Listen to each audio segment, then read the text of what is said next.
And if you know any, you can tell us now or at the point that we get to that item in the meeting.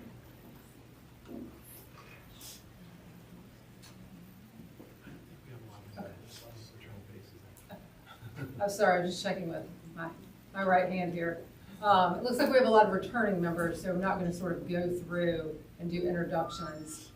We're just going to jump right in. So has everyone had an opportunity in the committee agenda to see the minutes for the October 2023 meeting? Mm-hmm. And did anyone have any corrections or edits? Or do I hear a motion? So moved. A second? Second. All in favor? Aye. Any who oppose? All right, minutes are approved.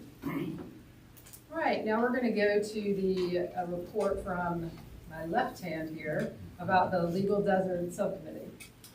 Be a very brief report because the subcommittee was unable to meet this past quarter, but we plan to meet very soon, and we plan to really get to work and bring a report to this committee and to the council at the April meeting. Now, I'll also point out that Tom, Judge Lingham, he brought great copies of this. We'll put it up here for anybody to get. You may have seen in the Lawyers Weekly that one of our fellow lawyers from Southport in Brunswick County wrote a letter to the editor that caught the attention of the editor of Lawyers Weekly. And in that letter, he pointed out that often small-town lawyers don't make the list of 50 most influential, or because they come from small areas and so forth. And it looks like Lawyers Weekly is trying to do something about that and trying to encourage people who come across really highly skilled lawyers, even from smaller communities. They have a place on their website where you can nominate them for some type of recognition. So I think that's great. These will be up here on the table if you want to get a copy of that letter. Thank you. Thank you. Tom. Anyone have anything else on Legal Deserts? Otherwise, we will move to the next item. All right, seeing none. So now we're going to go from a report from myself on the unbundled civil legal services. I'd like to hand the meeting off to the Vice Chair. Okay, I'll recognize from the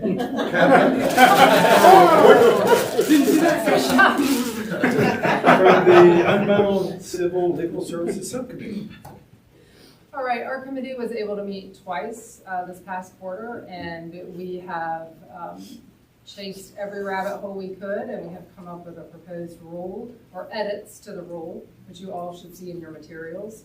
And so before we sort of jump into walking through those edits, I'm going to let Brian give you a little history on where we've been in that sub. Sure. So this subcommittee was appointed to look at this question of unbundled legal services. Unbundled legal services is essentially limited representation in a particular matter. The idea being that a lawyer may want to help out for a limited scope within a particular case, or maybe a client can only afford a lawyer for, say, representation during mediation, representation on a deposition, whatever it might be. Currently, as for civil matters, Rule 16 of the General Rules of Practice requires that a lawyer who makes an appearance is not allowed to get out of that case except without the court's permission. And so this proposed rule, the idea of unbundled legal services, really seeks to kind of offer an alternative.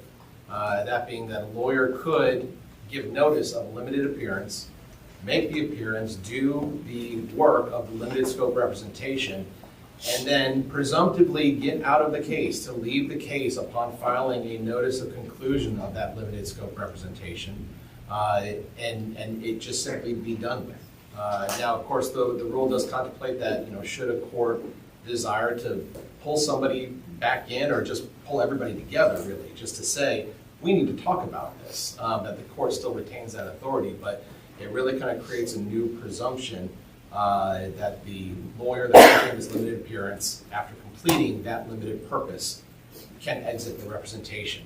The connection to access to justice that the committee first discussed was whether or not this really could improve whether you want to call it access to justice or maybe just the access to legal services, that there are those that simply cannot afford to retain somebody for the full scope of the representation. Maybe the lawyer is unwilling to take the risk of saying, I can do limited scope representation, but I really hope that I get out. And if I don't, suddenly I can't renegotiate the bill necessarily, and I know that you can't pay it, but I'm stuck in this case. And so the subcommittee concluded that this was worthy of pursuit, looked at a number of other states. Mary Irvine also helped out greatly and compiled a number of different resources for us to look at from other states where they have similar procedural setups. So that was the focus. Again, the subcommittee concluded this was worthy of pursuit and got to work drafting a proposed rule. The rule itself that they were looking at, like I said, is Rule 16 of the General Rules of Practice. So the proposed amendment is to be read kind of in that context. But ultimately, this rule is not something that the state bar can change. This is something that goes to the Supreme Court. The Supreme Court is the kind of the sole controller of the General Rules of Practice. So anything that comes out of this committee is really a recommendation to the Supreme Court to take this under advisement. That's the background. I'll be happy to answer any questions or if I missed anything. And I would be remiss without saying, without having people like Brian and Mary doing all the research and giving us all the ideas on language, we would still be in a meeting with nothing accomplished probably. They're crucial.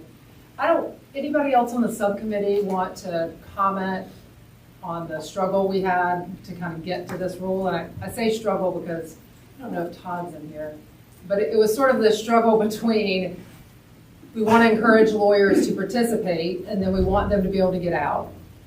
We also don't want clients to somehow be left in a lurch. And in the same regard, we had to sort of give some sort of potential oversight to a judge and give notice. And candidly, it was impossible to meet all of those goals, so we sort of had to do a hierarchy. But I think we had a lot of great discussion. And I don't know if any other subcommittee members want to comment before I sort of, I guess I'll open it up for a full discussion. Okay. Is there any further discussion? Do you want me to go through the rule itself to kind of give people a sense of what's being done? Mm-hmm. Okay, so just the proposed rule is in your materials, but we essentially tried to set out first just what a limited appearance is. What are we talking about here? And really, the big things I think the subcommittee discussed was kind of maybe three parts. It's entry into the limited appearance, the notice that's required. While you're in there, who's supposed to get what? When you have a limited scope representation, there may be multiple things going on in a case. And so the question being, does the client, or I should say, should opposing counsel, who's in there for the full thing, have to figure out who's supposed to get what part of this communication? I'm sending discovery on something, and some of it has to do with the limited scope, some of it doesn't. And so there's kind of the how you get in, what happens while you're in there, and then how do you get out. So you'll see there in the rule itself, first and foremost that there needs to be very clear notice. The attorney needs to provide very clear notice about the limited appearance, about the scope of the representation, a description of what is being done by the attorney, as well as the different contact information and obligation of the attorney to keep that contact information and the scope updated should anything change. And of course, we kind of have, you see this language that's bracketed there that says there's a placeholder for potential language dealing with e-courts, because of course as e-court spreads, there's going to be that opportunity for a lawyer to add him or herself to the electronic file or remove him or herself, things of that nature. So we kind of just left that as, that needs to be considered, but it may not be appropriate right now, given that e-courts is not yet everywhere. Then of course, going through just kind of outlining the scope within the rule, you see there in subparagraph C, and just trying to articulate just what is the scope of someone's representation as articulated in that notice. Service was an issue that we were talking about. This is the kind of what you do while you're in there. And the ultimate conclusion was that, unless there's an agreement by the parties, the default is that, that all communications concerning the underlying case need to be sent to both the limited appearance attorney and the party. And I know that means that, there's more communication coming out from one side when they're sending to both the limited appearance attorney and the party itself. But that was really kind of, I think the discussion came out or concluded that out of an abundance of caution and really to protect the client's interests, make sure that everyone is on the same page, so there's no confusion, drawn by perhaps the opposing counsel that genuinely thought they were sending it to the right person, but just made the wrong call. Just make sure everybody gets a copy of everything, and hopefully, especially with electronic communication, that's not going to be too onerous. The conclusion section that you see there in subparagraph E, again, prioritizes transparency, clarity, that the lawyer that's exiting the representation, the limited scope representation, has to file a notice of conclusion. They have to serve, provide a notice to the client at least 10 days prior to actually filing this notice of conclusion with the court. That's to give the client the opportunity to bring up any objection. If there's some sort of, I thought you weren't done yet, discussion that needs to be had, it can be had at that time. But also, again, we put things in. I remember the last meeting, Judge Harrison Mitchell was saying, I think we should require a copy of the original notice of appearance to be attached to this notice of conclusion, so everyone is on the same page, what part of the representation is actually ending. So we incorporated all that stuff into the conclusion section, and again, trying to prioritize clarity and transparency so everyone can be on the same page. There's hopefully a reduction in confusion, or at least the chance for confusion, but also recognizing that we want to make sure that the clients who are taking on this limited representation are fully on the same page too. It's the, like Catherine was saying, the balance of the court's interest, the party's interest, the lawyers involved. We tried to strike that balance, and hopefully did that, as you can see there in the proposed rule. I want to ask Dr. Rice, you were crucial in sort of going through what the experience had been in Mecklenburg and sort of helping us craft. I don't know if there was anything in particular in this rule that you wanted to point out? Well, not particular to the rule, but I was thinking about it while Brian was talking. And I know in Mecklenburg County, what we use as within the court is gaining public trust and confidence. No matter if you're an attorney or what role you play in this, the client is your client to the courts, not you all as lawyers. So we have to work to gain their trust and their confidence that we're doing everything we can to make sure processes go as smooth as possible. It was a very robust conversation that we had, a lot of back and forth, but you all are lawyers, so what else would you expect? But with that being said, I think we were able to come to some agreements, some concessions. People were happy when they walked away with what they had. And I think this will really work well, knowing we've had this in Mecklenburg County since about 2007, and I think this will go well with those who need the type of service. You have those who, a little higher income, they may need some other things, but if we're really talking about servicing all of those who have a legal need, then we have those at the lower levels of income that may have a need as well.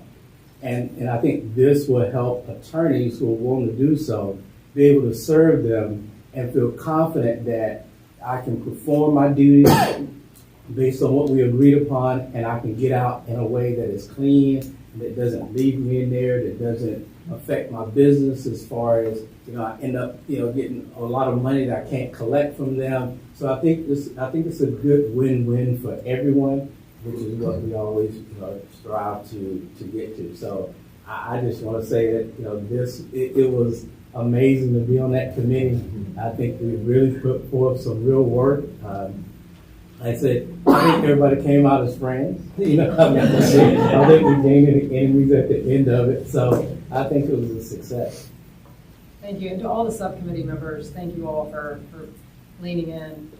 One thing I wanted to talk about, we mentioned this in the sub, but should we get all the way and it gets signed and passed and amended, one of the biggest parts is going to be educating judges, educating attorneys, letting them know, because we could do this great work, but if people don't know it's there or this change has been made, it's not ultimately going to serve the purpose. So that obviously is going to be the tail end. Okay, so All right, Evan? Thank you, Alan. First of all, congratulations to the committee. It's a great, great job. And I think that the way that you guys have crafted this has a big upside for accessibility and access to justice for lawyers if they'll skillfully use this and be able to limit, whether it's preparing an answer for somebody so the case is not just kicked by the judge on a technicality, but it's a big upside for access to justice. But it's got to be skillfully done and publicized. And once again, just great work, and hope the Supreme Court approves this thing. Okay. And sir? I was just going to inquire about forms. Are you guys going to bite that one off too, or who's going to help with making the forms for this? That would go a long way toward helping the board. I imagine, again, that's sort of on the tail end.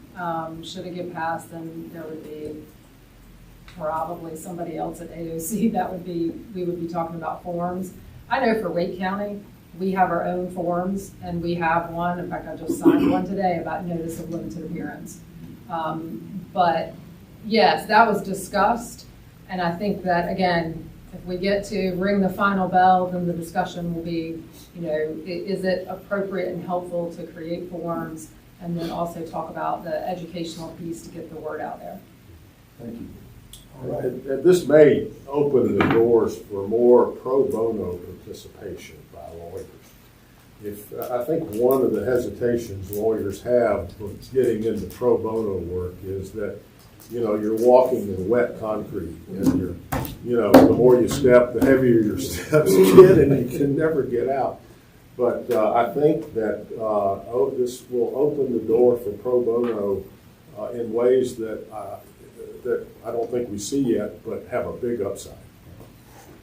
Okay, any further? And I don't know, as a practitioner on the other side, if Catherine is doing limited appearance and I have the husband, she has the wife, and she's only representing, let's say, custody, and do I talk child support directly with the client? Am I ethically safe at that? I mean, when do we cross that one? Do we cross that one after this is passed? Do we cross it beforehand? Because we know Catherine's client's going to bring it up, but if you'll do shared or whatever, I'll do X, Y, and Z on child support. And I'm just using that for an example compared to just a landlord-tenant with another part of the contract. I think, if I can answer Yes, that. well, I we think, discussed it. yeah, I think that if we did discuss it, I think it's a great question. I think that was really one of the things that we talked about most in regards to subsection D on service. And just kind of can the opposing counsel communicate directly with a represented client on something that is not under the limited representation scope? I think the intention is that the answer is yes, because that person is not represented by an attorney on that particular matter. Understanding, of course, though, that when we are saying all communication is supposed to be sent to both parties, because that's really the safeguard built in, so that an attorney, if, say, opposing counsel sends something to client on something that they perceive as outside the scope of limited representation, but the limited scope attorney says, that impacts what I'm dealing with. I actually need to step in at this point. To kind of, that was the requirement that we have there of sending, unless otherwise agreed upon by the parties, opening the door for flexibility between the parties if they recognize there's clear distinctions, and for whatever reason there's just an agreement to do something else. The default is just that all communication is supposed to still be sent to both parties, and I think that's something, to the point of education, something we saw from other jurisdictions were examples of handbooks on limited scope representation. And I think that would be an idea, and maybe even our intention, to produce something similar. I imagine that this will lead to ethics opinions if this actually gets passed, just to clarify some of those different aspects. This is kind of the first step in many, but yeah, that was discussed, and Yeah, because obviously the written, y'all handled that one. I was more concerned about the oral communications, because we know we all at the courthouse getting talked to our client or opposing side if they're pro se right there, and that's the concern I was. Yeah, I would presume that if you're at the courthouse and you have the opposing party there, their lawyer is not there, and, you know, you're seeing they're on for custody, but not for, you know, divorce and alimony or whatever it is. You want to talk about alimony and their lawyer's not there, and that's, to me, an indication that the limited scope, you know, based on your understanding of the notice, based upon the client's understanding, the limited scope attorney, I think that's something that you should feel free to talk with that person about. But yeah, I guess that's where, you know, there's going to be some education, some ethics opinions that will probably come out, and I feel like this is one of those things where, you know, you can write a rule and we're going to run into issues that we did not even contemplate, and we'll need to continually, particularly from the ethical perspective, react to those. Or unbundle, that's your word you were trying to use? Yes. Or unbundle it as we go. Right. Thank you. Okay, anybody else got a question of Brian or Catherine or any of the other subcommittee members? Can you state, Catherine, the motion that's on the floor? So I will make a motion to approve this amended rule and transmit it to the executive committee. Okay. You got a second? Thank you. Thank you, Dorothy. Okay, any other discussion, any other questions? All those opposed, all those in favor, please say aye. Aye. All those opposed, nay. It passes unanimously. Great job. I'll turn the meeting back over to Catherine. All right, so if anybody have anything else they want to bring up, otherwise we will adjourn a little early. If I could, I know we have some new folks on the committee, and I think we're all here because we're worried about access to justice. I know there was a big study a few years ago showing how pressing it is. I don't see any evidence that the needs are any less than they were. I think they're more. I think, as for those of you that don't know, I chaired a committee that made a report 2 years ago this month, kind of saying what can the State Bar do to try to address access to justice needs. And some of you were on it. I know Ashley Campbell served on that committee, Joshua Malcolm, Todd Brown. I know Barbara attended a lot of the meetings as well. And we were a study committee, so we did not recommend any specific action, but we tried to identify areas based on what we saw other states doing to say what could we do in North Carolina to perhaps make a difference and try to improve access. And in particular, there are 4 recommendations that we suggested the State Bar consider further study on. One would be the idea of some limited licensing of non-lawyers, paralegals, or some other form to help people fill out forms, do other limited processes in a regulated structure, either under the State Bar, perhaps somewhere else, and look at that idea. That's been done successfully in several other jurisdictions to say, hey, there are high need areas where people represent themselves and they don't get help. Landlord-tenant was one we spent a lot of time talking about. Could we have a certified landlord and tenant paralegal that could do certain things to help in landlord-tenant cases without passing the bar and becoming a full lawyer? So that was one idea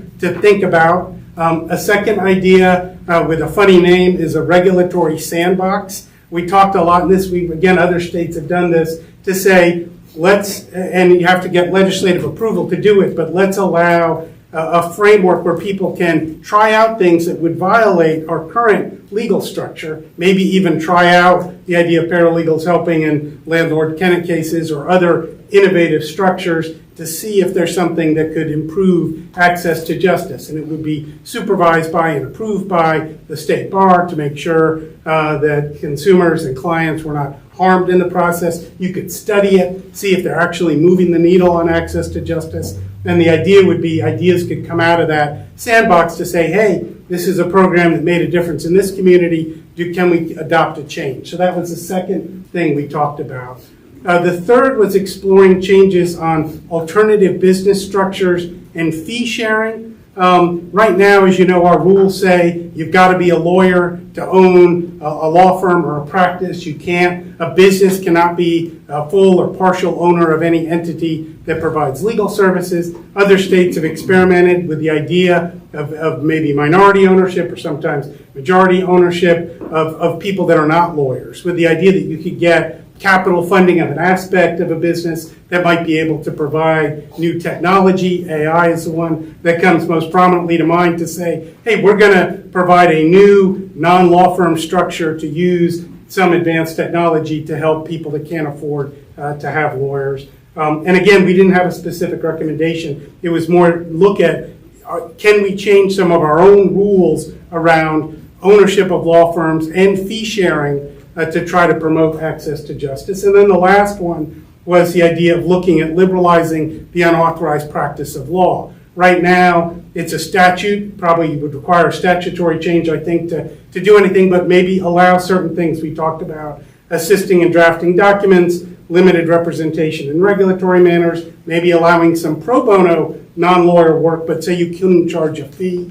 Again, no specific recommendations. What we said 2 years ago is maybe the state bar should consider appointing a committee or a subcommittee to just dive a little deeper into what changes might make a difference, using as a model some other states. So I know those aren't on our agenda here, but I just wanted to, since we got some new faces, those are ideas. And I think if people will think about, I wouldn't propose we try to do all four or really any more than one of those. They're all ideas, and many of these will take a long time to implement. If you're going to change the law, you got to draft statutes, you got to work with legislation. There's a lot of challenges to all these approaches. But my thought would be if this group or a subcommittee of this group could start looking at what is feasible, what could we realistically do as a state bar, what do we want to recommend, you could start that process because it's going to take quite a while, I think, to adopt any of these. But I think the time is right to lay some of that groundwork and maybe have a committee in place or other people that start looking at the options, see what other states have had some good success. We studied in our committee what other states were doing, including some numbers on increased access to justice and how it was impacted. And so we would want to do something that has a proven track record, but every year that goes by, I think there are more examples of some things that work and some things that don't. There's some programs that have been abandoned. But that would be my suggestion, Madam Chair, is to maybe think about picking one of those four areas and say, let's have a subcommittee look at it. Let's begin to move forward. And because things change too. I mean, the report now is already 2 years old, and there's new stuff that's happened since then. But the legal need hasn't gone away. It's pressing. It's there. And I think it's our obligation and one of our missions as a state bar is to try to improve access to justice. So I think this is squarely within our mandate and something we should be focused on and really thinking about, are there any things we can do to improve it? That's a good point, Mark. I think the other thing, and unless it's there, what we may want to do is make sure that the report is uploaded to SharePoint so that those members who weren't a part of that committee or are new want to look at it because it was a very detailed, you give a very quick overview of a very lengthy document, but that may be helpful for people to look at and certainly in between meetings we can have conversations whether or not there's one that stands out. We should do what we always do, appoint a subcommittee, right? Right. But I think that the other thing is we may just say if unbundled is now off and we're just legal deserts, do we want to have something else that we start to tackle? Because it's a standing committee. You know what I'm saying? So the work will continue. We have to all stay. So I think that's perfectly timed. We can get that on SharePoint so that everyone can look at, and then we can just all talk and see if at the next quarterly meeting how we want to tackle it. If there's one that stands out, or is there another topic, or do we want to just have a robust discussion about what may be the sort of top item that is doable? So, yes, Ashley. And that made me, so Catherine, I don't know if the members of the committee knows, but the paralegals have sued the state. They've not sued the state bar, of course, but what they're proposing directly impacts the practice. I'm sure leadership is aware of it, but is there going to be a briefing of the State Bar Council about that lawsuit and sort of our opinion about it or our position on it at this meeting or any other time? I'm curious. I mean, that they are proposing some of the things that were in our report. I'm just wondering. Yes, we will take it over session. Probably at the executive meeting, we'll go into private session and discussion that update the council. And so we are aware we're not a party. But certainly something that you and I actually also talked about. Anything else? Oh, yes. Someone came in a little late, but probably because they were out there doing the work. So Jimbo, we talked about, I know you've missed this, but getting a new rule on the unbundled legal services and making that a little easier. That's something that we passed on to executive. But I didn't know if there was anything you wanted to talk about, legal deserts or anything else you've seen as you've been walking out there doing the work. Okay, good. I'm sorry, what did you call it? The legal Legal oasis. Oh, okay. Sorry. I do know something about that. That's for sure. So I'm just having the greatest time ever. Getting to go out and speaking to lawyers and law students about the great things about living and serving in underserved areas. And so get ready, because I'm going to be recruiting you today if you're not already there.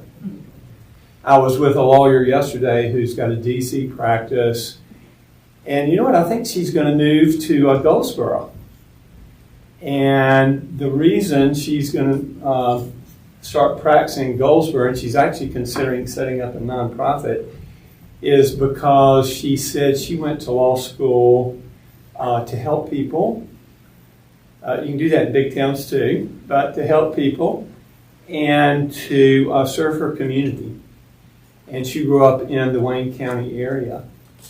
And right now she's doing a lot of civil discovery in back rooms that she thinks will go on for about another 5 years before she ever gets in a courtroom. And so I think she's going to move there and work there. And really, I think what this has to do with, from our perspective, is it's really a marketing kind of thing. It's telling the truth. It's asking the question, what do you really want your life to look like? And for some of us, like some of my sons, that's Raleigh or Charlotte. But for some of us, it's in a smaller community.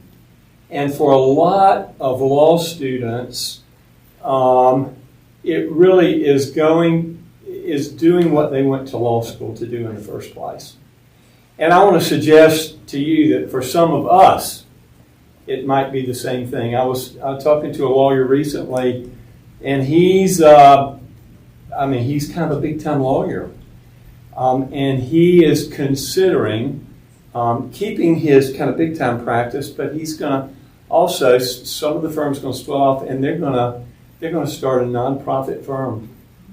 And they are going to help provide services that aren't being provided.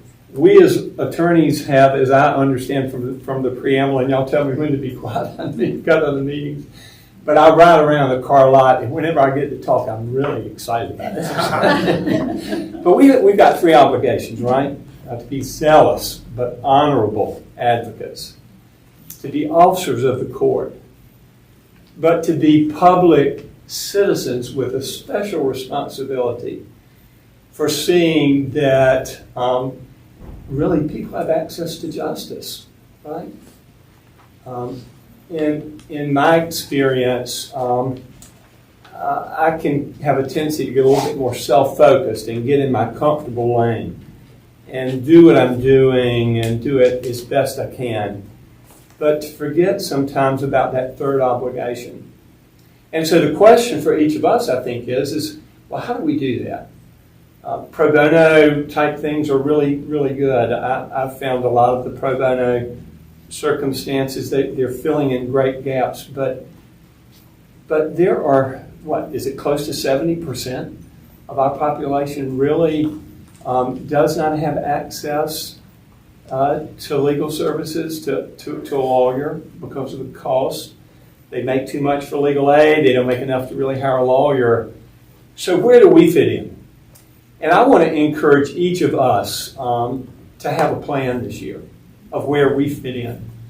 And it's more than a program. It's more than saying, oh, the DAs, and they've got a great idea now. They've taken all the money they didn't spend on their salaries, and they had 50 internships this past summer that are trying to attract folks to small communities through Marcy and Todd's leadership.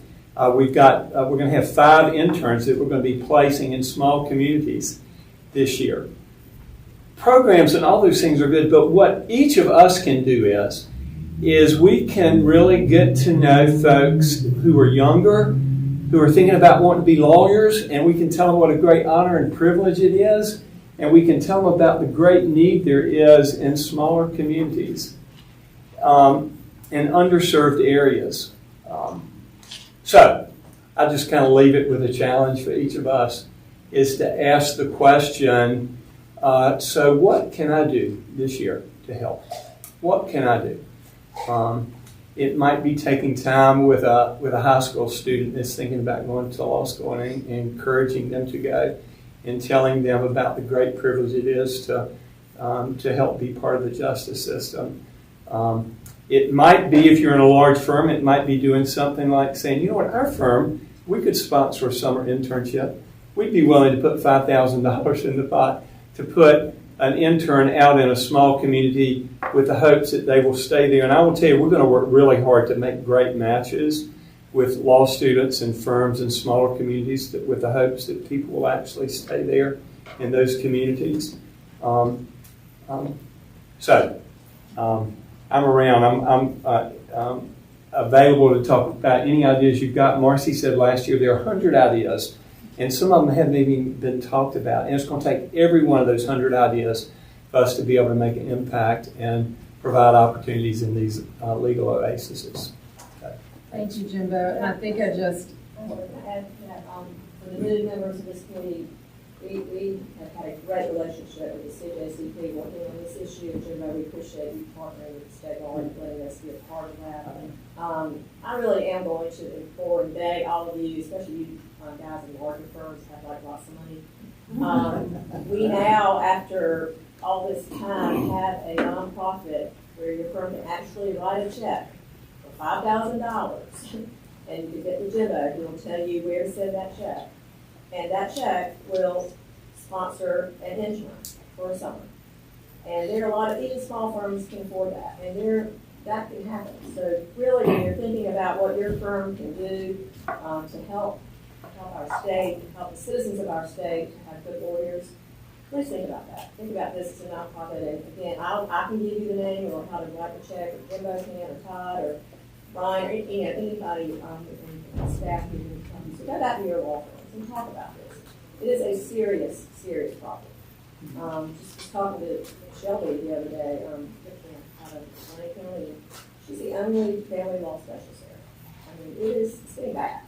So, I mean, those of you that are there know what I'm talking about. It's a criminal, it's a family law, it's across the board. So, just begging you to go back, find somebody, and we'll tell you where to send your check.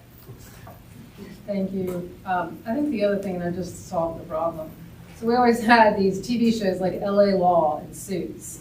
Jimbo, if anybody can do it, you need to get us a TV show about small town lawyers, and that'll be it. When everyone sees that, the kids are growing up, they'll want to do that and not do LA Law.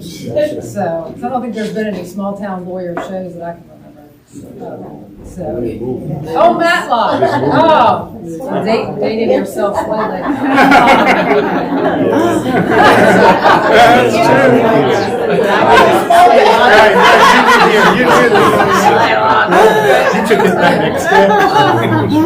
All right, so as a side note, because Brian and Mary are so great, the report is already up on SharePoint.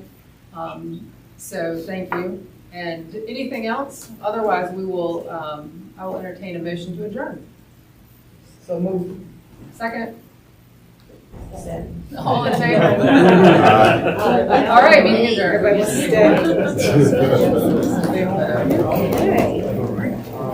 So, hey. Oh, is that?